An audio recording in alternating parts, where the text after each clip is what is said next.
والسلام نے فرمایا قسم ہے اس ذات پاک کی جس کے قبضے میں یعنی میری جان، یعنی حضور فرما رہے میں محمد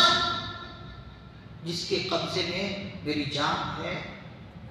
اگر اللہ کے قہر اور جلال اور اللہ کے غضب اور اللہ کے غصے اور قیامت اور آخرت کے خطرناک حالات کے متعلق تمہیں معلوم ہو جائے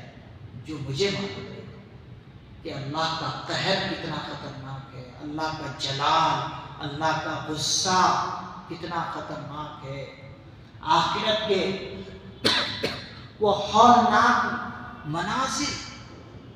کہ انسان اگر دیکھ لے تو بے ہوش ہو کر رہ جائے، حضور فرماتے ہیں جتنا مجھے معلوم ہے اگر تمہیں معلوم ہو جائے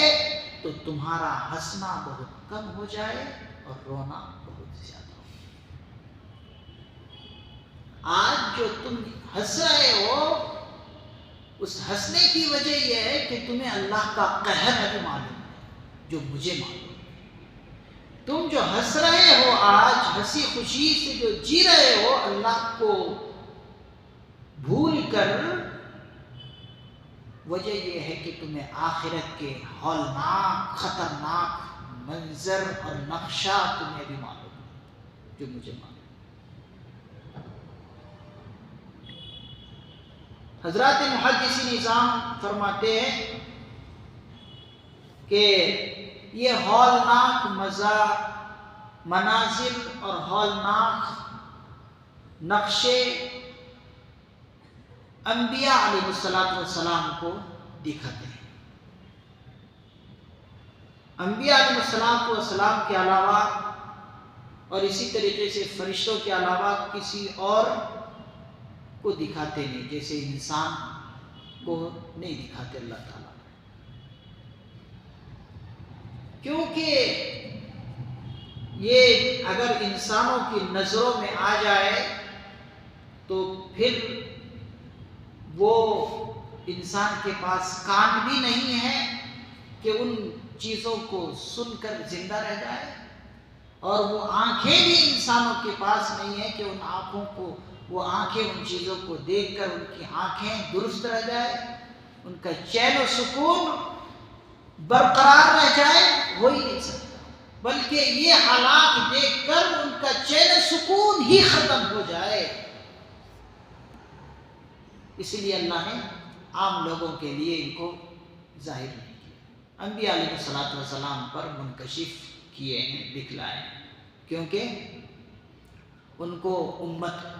کو بتانا ہوتا ہے، اگر ان کو نہ دکھائے تو امت کو وہ کیسے بتائے، امت کو صحیح موڑ پر صحیح راستے پر کیسے لے آئے۔ اس لیے انبیاء علیہ السلام کو وہ حالات اللہ رب العزت نے دکھائے ہیں، اور ایسے بھی امت کے مقابلے میں انبیاء کا ایمان بھی بہت زیادہ ہوتا ہے اللہ پر۔ ایک نبی کا ایمان اتنا ہے کہ اگر پوری دنیا کا اللہ نافرمان ہو جائے اور ایک نبی رہے تو پوری دنیا کے لوگ ایک طرف اور ایک نبی کا ایمان ایک طرف، اتنا ایمان ان کا مضبوط ہوتا ہے۔ جیسے صحابہ کرام کا ایمان آپ دیکھتے کتنا مضبوط کہ گھر بھی لٹا دیتے، بیوی بچوں کو بھی لٹا دیتے،